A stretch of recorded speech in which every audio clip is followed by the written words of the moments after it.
विश्व रे चाहार चाहिदा रहिछि हेले आम भारतीयंको सकाळ चा बिना अधूरा। सकाळ हेबा मात्रे लोड़ा हुए कपे गरम चा। से गाँ हेउ अबा सहर, छक बजारर दोकान हेउ अबा रेस्टोरेंट, सबुठी सबु स्थान रे चार चाहिदा देखिबाकू मिले। मनर क्लांति को दूर करी देह फूर्ति करिबा हेउ अबा परिवार सह मिसी किछिटा समय कटाइबा हेउ, सबु क्षेत्र रे ही चाहा हेउची समस्तंकर सबुठु प्रिय पानीय। एपरिकी यह विश्वर अधिकांश लोकंकर दैनंदिन जीवनर एक प्रमुख अंश पालटि सारिछि। दिनकु दिन एहार लोकप्रियता भी बढ़िबारे लागिछि। किछि लोकमानंकर सकाळ आ संजरे चा एक निशा कहिले अतुक्ति हेबो नाही।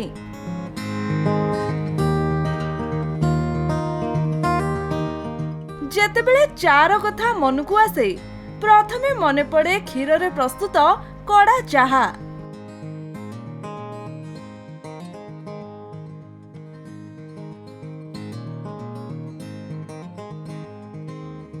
किंतु चा केवल स्वाद पाई नुहे बरं स्वास्थ्य पाई मध्य एहा अनेक फलप्रद रहिछि। क्षीर चा व्यतीत एमिति अनेक चा रहिछि जहा शरीर पाई बहुत लाभदायक होइथाए। चाहार ही लोकप्रियता को देखि मिलित जातिसंघर खाद्य और कृषि संगठन प्रथमे आंतर्जातिक चा दिवस पालनर निष्पत्ति नेइथिला।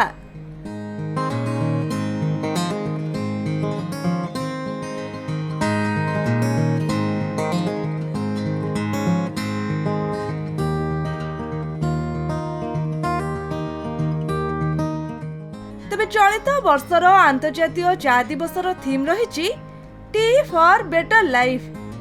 प्रथमे 2005 मसीहा डिसेम्बर 15 तारिख रे आंतर्जातीय चा दिवस पालन करा जायथिला, किंतु क्रमे मई 21 को आंतर्जातीय चा दिवस पालन करा जाऊ बोली भारत जातिसंघ रे प्रस्ताव रखिथिला। कारण मई मासरे विश्वर अधिकांश देश रे चा अमल होइथाए। भारत समेत श्रीलंका, चीन, जापान, इंडोनेशिया, नेपाल, बांग्लादेश प्रमुख देश कोटी कोटी टंकार चा व्यवसाय करिथांती। भारतर आसाम और दार्जिलिंग रो चा सारा विश्व रे प्रसिद्ध लाभ करिछि। भारत एबे विश्व रे द्वितीय सर्वबृहत चा उत्पादनकारी देश पालटिछि। तबे चा श्रमिकों लागि निरापदा परिवेश सृष्टि करिबा सह चा उत्पादन रे सुधार आनिबा पई सचेतनता सृष्टि करिबा हेउछि एही अंतर्जातीय चा दिवसर मूल लक्ष्य। वर्तमान समय रे लोकमाने स्वास्थ्य सचेतनता को दृष्टि रखी विभिन्न प्रकार चाहा पिउचंती। तबे आपण जानि आश्चर्य हेबे जे पानी परे चा ही विश्वर सबुठु अधिक व्यवहार करा जाउथिबा पानीय पालटिछि। ब्यूरो रिपोर्ट, खबर ओडिशा।